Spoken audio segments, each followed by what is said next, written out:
Ruto and his predecessor Uhuru Kenyatta has axed former Deputy President Rigathi Gachagua and Kalonzo Musyoka's alliance. Kalonzo and Gachagua are already in talks for an alliance that is banking on the vote of the rich Mount Kenya region. The meeting, which pundits have called or have argued to be a way of Ruto regaining the Murima vote, is already raising political temperatures, as Mike Kagwongo now tells us. March 2013, Uhuru Kenyatta and William Ruto were elected as president and deputy president. The two would, however, part ways politically after their re-election, as Uhuru would later endorse Ruto's rival Raila Odinga to succeed him. Fast forward to 2024, and the three are now together, foregoing their previous squabbles for what the president termed as promoting national unity and addressing tribal divisions in Kenya. It is the reason why I am working with the former Prime Minister. It is the reason why I have reached out to the former president. It is the reason why I will reach out to all other leaders so that we can fashion a country that all of us believe in. Sisi zote, jamii zote katika taifa la Kenya, hakuna mtu alichaguliwa, hakuna mtu alichagua atazaliwa akiongea lugha gani ya mama. Hakuna mtu alichagua atazaliwa sehemu gani ya Kenya. Nchi yetu ya Kenya ni nchi imebarikiwa. In contrast to 9th of March 2018 handshake between former President Uhuru Kenyatta and that of 9th of December 2024 between President Ruto and Uhuru Kenyatta, pundits now says the former's intentions were to stabilize the countries from economical downfall against Ruto's 2027 ambitions. Definitely, the coming in of Uhuru Kenyatta into peace with William Ruto means that the 41 against 1 stops loading. It was loading because it was beginning to appear that the Mount Kenya people are the one in the opposition.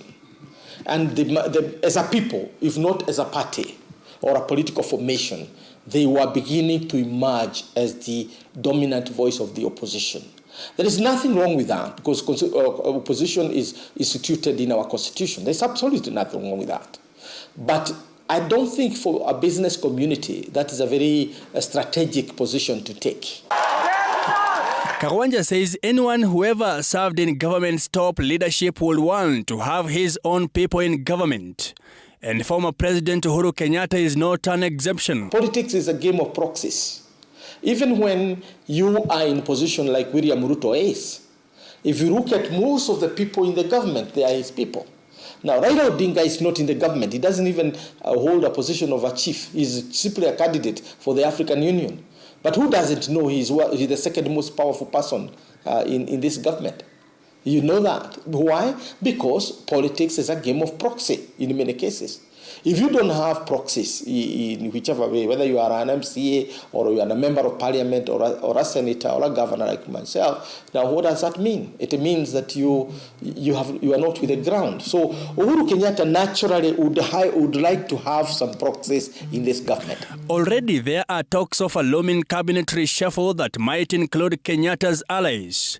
Former cabinet secretaries Mutahi Kagwe, Fred Matiang'i, former Interior PS Karanja Kibicho, and former governors Nderito Mureithi and Lee Kenyanjui are among those who have been mentioned as Kenyatta's allies. It's a seismic move in the sense that the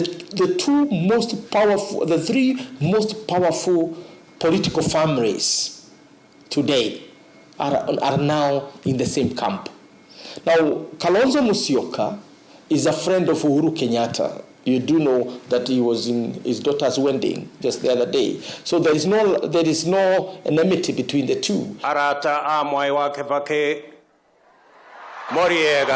President William Ruto is said to have been working hard to regain the mountain after the unprecedented impeachment of Rigathi Gachagua, who Kagwanja says might also join the dancing stage in the near future. I will also not be surprised in 2026, 2027, if you see William Ruto reaching out to Gachagua and Gachagua reaching out to William Ruto. This is Kenya. That's why I told you, Kenya sihami. Kenya sihami. Where do you get this kind of drama?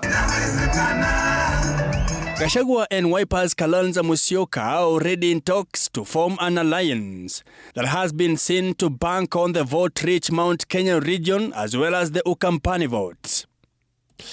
Mike Kagwango, TV 47, Nairobi.